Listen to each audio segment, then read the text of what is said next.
This episode of Translating Love is brought to you by Masters of Coffee. Because Masters of Coffee is a local Austrian company, this ad will be in German. Yes. Zu einem ordentlichen Morgenritual gehört nur eines. Poop? No, Coffee. Of course. Und diese Episode wird gesponsert von Masters of Coffee. Seit Anfang 2021 gibt es sie bereits und Matthias und Bernd bringen ihr Barista-Know-how mit. Ihr Kaffee wird nicht nur online, sondern bereits in diversen Geschäften vertrieben. Und das Coole ist, man kann sie auch renten. Das heißt, rent a Barista und man kann die Masters mieten. Was auch immer ansteht, guter Kaffee sollte nicht zu kurz kommen. Das heißt, bei Hochzeiten oder bei anderen Veranstaltungen gibt es guten Kaffee direkt von den Brühern. Und das Tolle ist, es gibt auch Workshops, so man kann für zu Hause einfach lernen, einen guten, super ordentlichen Kaffee zubereiten. Super cool. Und ein richtig cooler Service ist Pimp meine Kaffeemaschine. Also man kann wirklich seine Kaffeemaschine individualisieren mit Griffen, mit Schnickschnack, super cool. Also es ist sehr einzigartig. Und wer mehr über die Masters of Coffee erfahren will, geht auf die Homepage www.mastersofcoffee.eu, auf Facebook unter Masters of Coffee Austria oder auf Instagram unter @themastersofcoffee und alle Links findet ihr auch unten in der Description.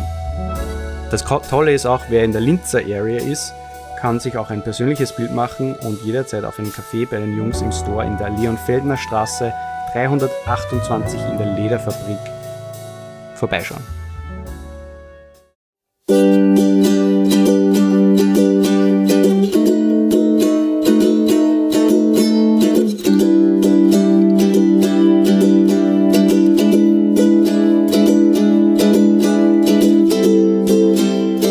Hello, everybody! We're back with a new episode, of Translating Love with me, Woifi, and Dani. Hello! It's been a while. Not really.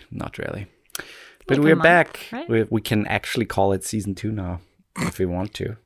We don't have to, but we can. And Wait, but technically we already recorded an episode. yeah. So we're not really back after our break because... No, I know. We're back one's with a new already out. episode. I know. We're back with a new episode. But it's still been a while. Yeah. A lot of things have happened again. Your mom was here, My mom was here. which was very nice. We had a lot of fun. Too short, but really nice. We had a lot of fun with her. We did some... Drugs. we did some sightseeing and some like typical Austrian things. We went to Vienna for a day. Went into the mountains. We watched multiple movies here at home, but we also went out to see Free Guy with Ryan Reynolds, which was really cool. We spent a lot of time in our garden just talking. Yeah, it was a good time. It was lovely. And she has been back now almost a week. Unfortunately. Yeah. Yeah, and other than that, I mean, work has been super stressful. A lot of stuff. Yeah. And then the state of the world right now and Afghanistan being overrun by the Taliban, and yeah, it's crazy. It's fucking crazy. It just kind of feels like every time. That's why I've been like really trying lately to not be on my phone unless it's like necessary, because I can't open any app on my phone without seeing something that's just gonna make me more depressed. Yeah. And I think it's just like one of those things like I think it's important for us to be informed about what's going on in the world and to do whatever we can to help. But at the same time, it's also important to look after your own mental health. And if it's beginning to feel like too much for you to take a step back, Yeah. That's kind of what I've needed to do the last week or so. Just to kind of step back and, I don't know, look after my own mental stability. Yeah. No, it's been crazy, and I don't know. It feels like it's just the whole shit show just happening one after one, and it just never ends. And I don't know, a lot of people are like, meh, I don't give a shit, or I don't care about it, or yeah, I heard about it, but I don't give a shit. Mm-hmm. Yeah, it's crazy. But we're talking about something happy today. That is cheating. Happy topic. Oh, by the way, when this episode is out, Danielle is 30. Oh boy. Just a friendly reminder. Oh boy. That was not necessary to say. Yeah. Although, quite honestly, I feel a little weird about turning 30. But it's not like oh fuck, I'm 30. You know, like it's not like for me, 30 doesn't really scare me that much. But it still feels weird. I will say it feels weird to say that I'm turning 30. It still feels weird when someone asks me how old And I you am. say I'm you're like, 30. wait, oh yeah, 30, goddammit. And I'm 31 soon, so that's a thing. Yep. But at the same time, I'm super thankful to be as healthy as I am and 31 and, you know, still having this very blessed and, yeah, very peaceful life compared to a lot of other people who are not as blessed. And so I'm very grateful for that. And I know what I have, so I cherish that. But let's get into cheating. feels weird. Well, okay, so this topic was my idea because I think it's an interesting topic, first of all, to think about. But for me, it's very much about hearing or reading the phrase a lot, once a cheater, always a cheater. And I feel... Are you talking about the animal now or the act of cheating? Cheater. Oh, okay. And I feel like saying something like that implies that people are not capable of change. Mm-hmm.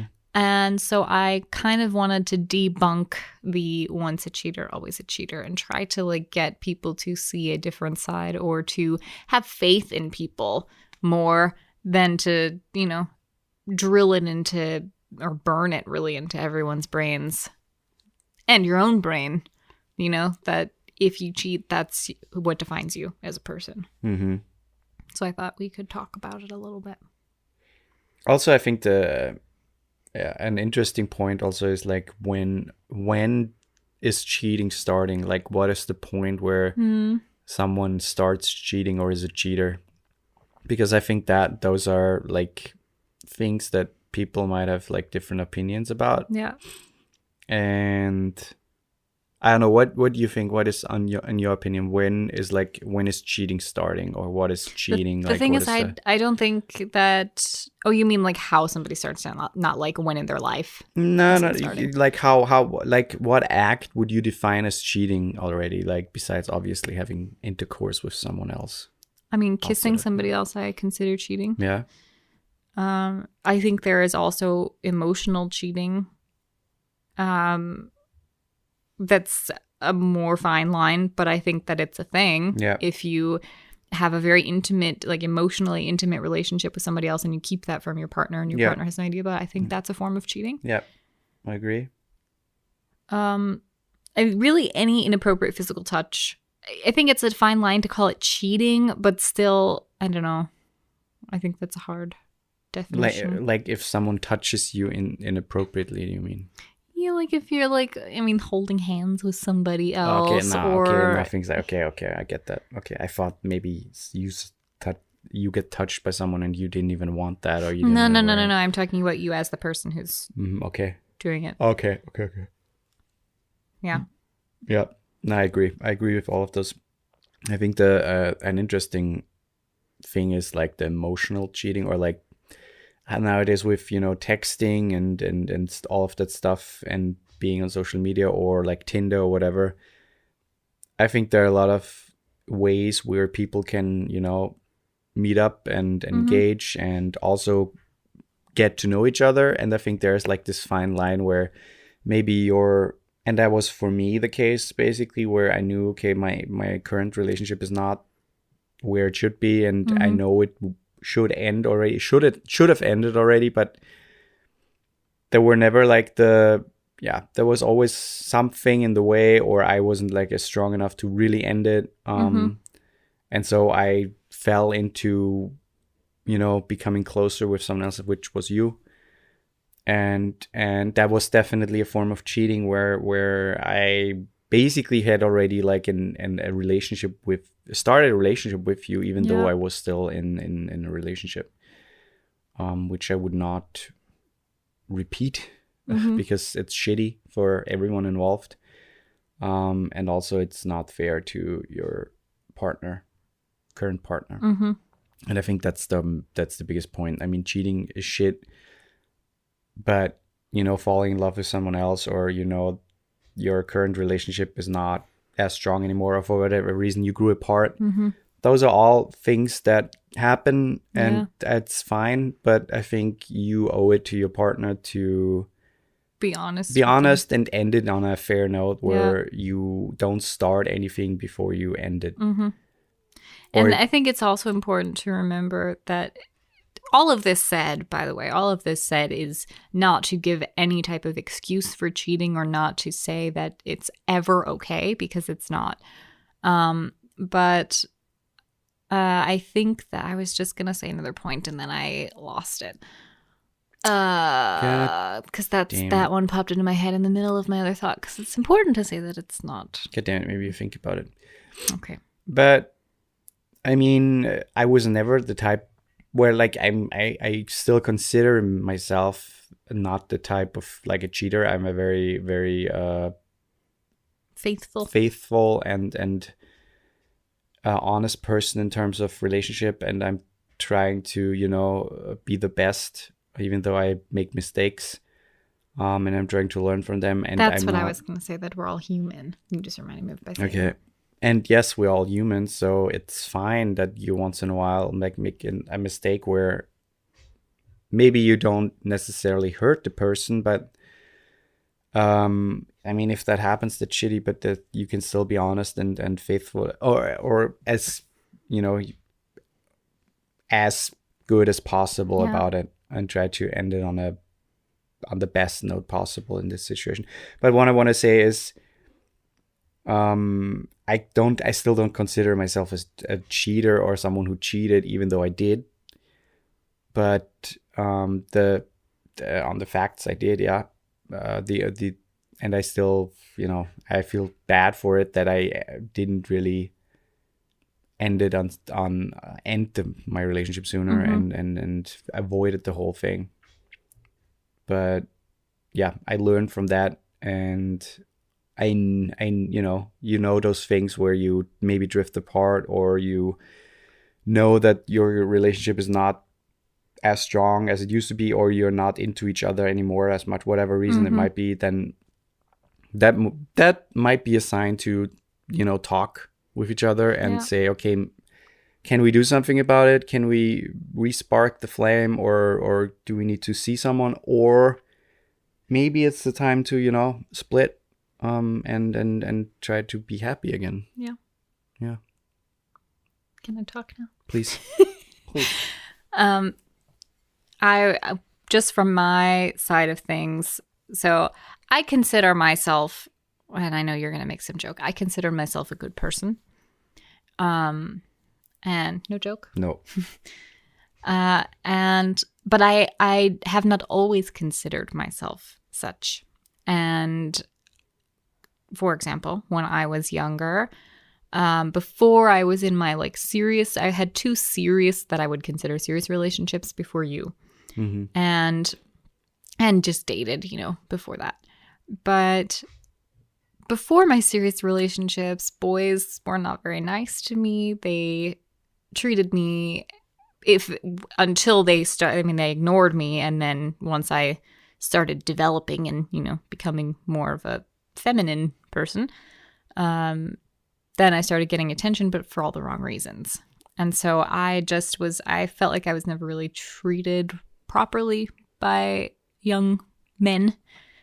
And when I got into my first serious relationship, after my heart was completely broken by the person I was dating before, it was really, really good until the last 6 months, I guess. And then I cheated. And for me, I started analyzing later in life what led me to that. Because I was like, I don't think that that's something that you just do, because I'm not someone who wants to hurt somebody else. And so it made me start to analyze, why did I do that? Why did I fall into that pattern? And I very quickly realized that I had this insane fear of being alone, especially after a lot of death in my family. My grandmother committed suicide when I was 19, and it broke me. And I was really, really depressed. And I started to realize that, okay, I'm kind of done with this relationship, but I don't want to be alone while I find the next one. And so I started this pattern of like looking for the next thing that would make me feel good so I didn't have to be alone and depressed. And that's why I initially started cheating and eventually found my next serious relationship, basically went from one into the next. And that was the last one I was in before you. And we were together for 6 years. And the first, I would say, 4 years of that relationship, I cheated off and on. Did you know about that? Did he know? I told him the first time that I cheated because the first time I felt unbelievable guilt. And I told him about it and got almost no reaction. Wow. Where it was very much like he almost made a joke about it, like keep it in your pants, and said, you know, don't do it again. But then everything seemingly for him went completely back to normal. And again, at that time, me being in the state of mind that I was in, I was like, I mean, that's my free pass, you know, which is a horrible way to look at it, but that's where my head was. And I was like, he literally doesn't give a shit enough about this relationship that he cares if I'm with somebody else. And I used like my depressive state. My escape was sex. That was totally 1000% my escape because it was a way to feel something other than shitty. And I felt like I couldn't get that from my partner because he didn't understand what I was going through. And I didn't expect him to. And so I was like, I don't want to be with somebody that I have to be vulnerable around. I just want to feel good and then, you know, maybe not see that person again or not talk to them again or not talk about something that makes me want to die. You know, it's just like this horrible cycle. And then we made I eventually came to terms with I'm being a shitty person and I need to stop. And I stopped and we were really good for a while. And then we got engaged. And after we got engaged, again, still stuck with it, did not cheat. I felt like I was like, okay, I've changed. I'm not doing that shit anymore. And it wasn't then until, you know, we got married. I think I talked about this a little on the podcast already, but we got married and it was a stupid choice to get married because neither of us really wanted it. It was just the logical next step. And then we had a whole bunch of problems, did not work together anymore. We were basically roommates for the last 2 years of our relationship. And when I told him I was starting to have feelings for somebody else, which was you, this was after I tried to do therapy with him and he was like, nope, don't want to do that. So then I was honest with him when I started having feelings for you and he didn't care. And then it just kind of, you know, ended when its way. But that was my whole, I was talking about this with a friend recently and I was just like, it's so weird how we can be these horrible people when we're younger and do these really horrible things and how we can learn from that. And in my past relationship, I was like, I kind of don't give a fuck if, you know, what I'm doing. It doesn't matter. It makes me feel good. I'm not thinking about the other person and I don't care. And it sounds horrible, especially being an empath. I think it sounds horrible. But then I get in this relationship that is the most meaningful relationship I've ever had. I have never once had the thought that, like, thinking about being with somebody else makes me want to puke. There are a lot of things to unpack there, but let's take a break. Let's break a take. Blah, blah, blah. Let's break a take, everybody.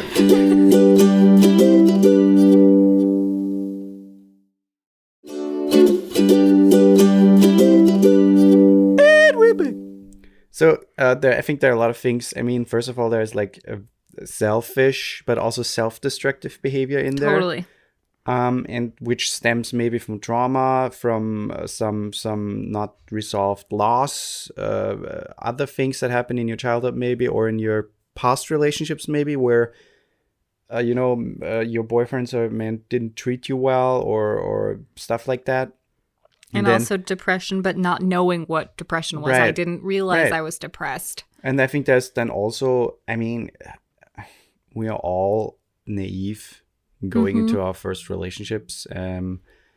And then there's this first like big one, and you try to figure out who you are and how this whole relationship thing works. So I think you also need to give yourself a little slack there, not to say that do whatever you want to do. Ultimately, it's about, okay, treat the other person as good as possible, and give them the respect you want to have. And if it doesn't work out, then try to end it on a respectful note without hurting them, which is not always possible. And that is also fine, getting hurt. Being in a relationship is getting hurt eventually, because you make yourself vulnerable and something happens that might hurt your feelings.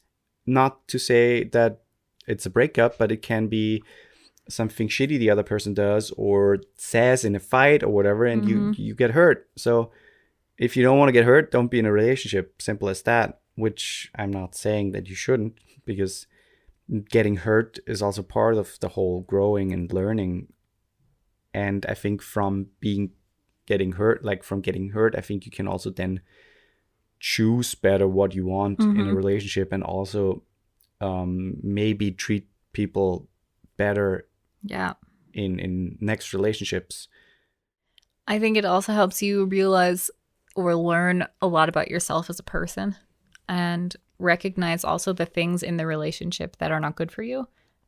Because a lot, especially in my last relationship, once I had kind of come to terms with the fact, like, okay, I did some really shitty things early on in the relationship. Sure, I was young and stupid, and depressed and all of that, but I was like, okay, but that's no excuse for the things that I did. And why did I do them? Why could I do these things to this person and not feel bad about it?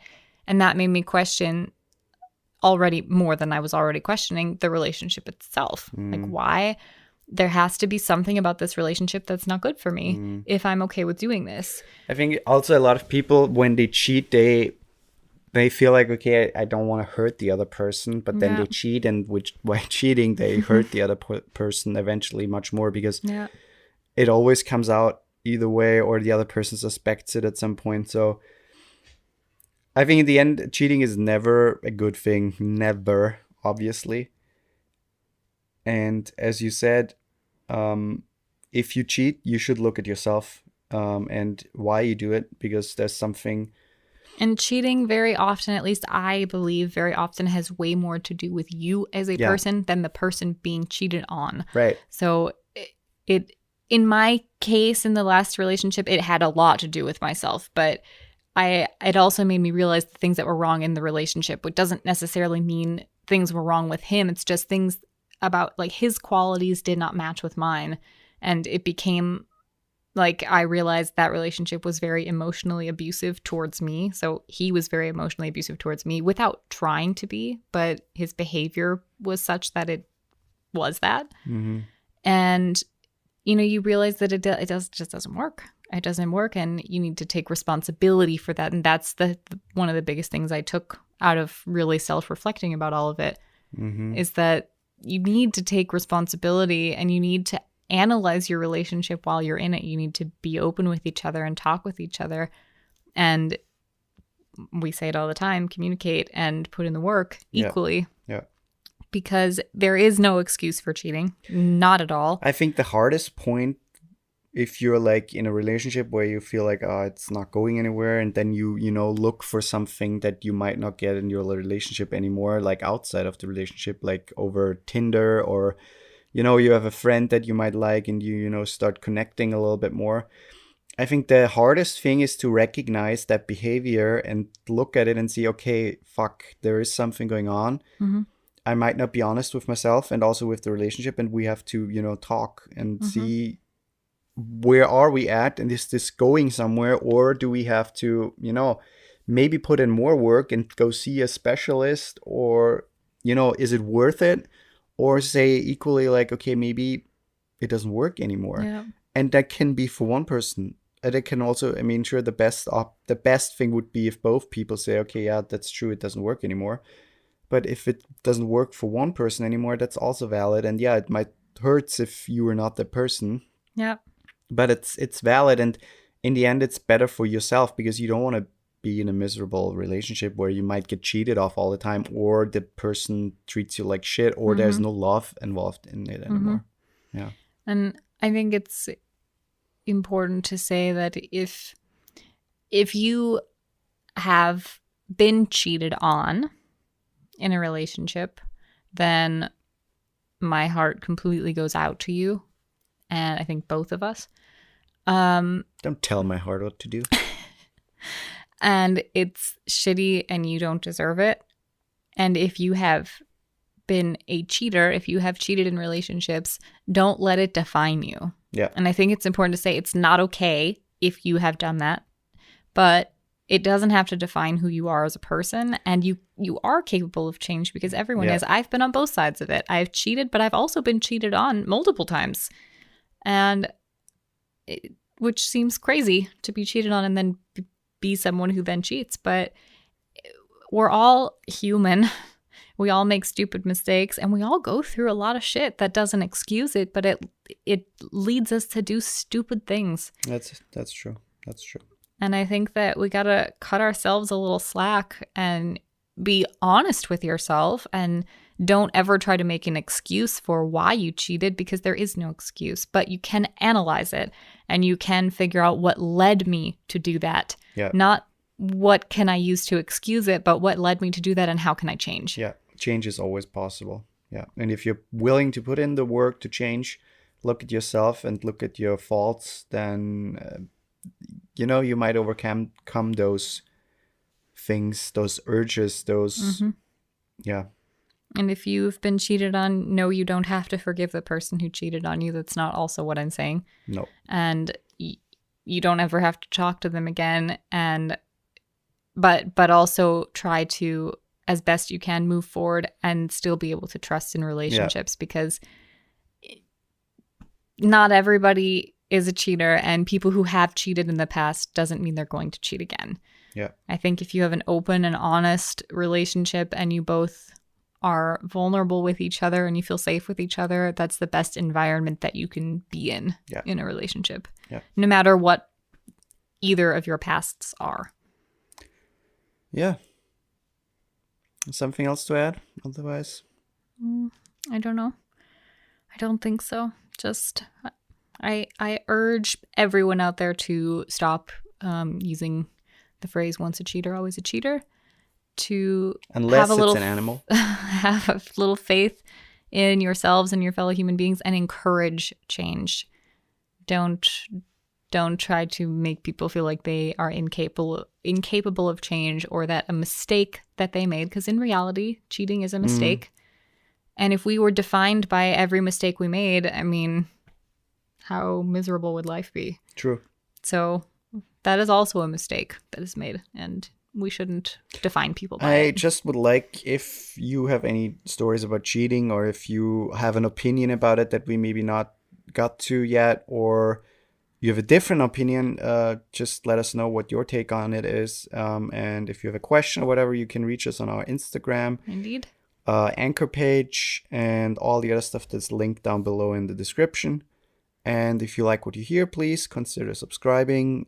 That helps us a lot. And also sharing the podcast, talking to people like, hey, there's a cool podcast. And other than that, we hear you next week. I mean, they hear us. Woo! Bye! Goodbye!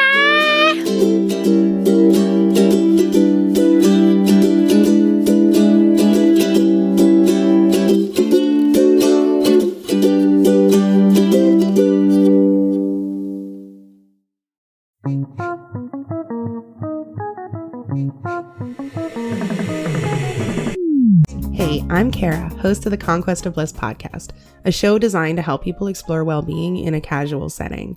The thing is that I spent a super long time searching for well-being, and once I finally started to gather some of the tools and understanding, I started wondering why it was so hard to access in the first place. So, the Conquest of Bliss was born. And even though it still feels extremely vulnerable, every week I release a new conversation about important topics that make up our well-being. Amazingly, I get to spend my time talking to experts like neuroscientists and psychologists, and lay people like plumbers, authors, and yoga instructors, all helping me working together to create a diverse, expansive library of conversations around what happiness and well-being are, what tools we can use to get there, and what it looks like sometimes when it plays out in the real world. If you want to join me on my journey, The Conquest of Bliss is available anywhere podcasts are found.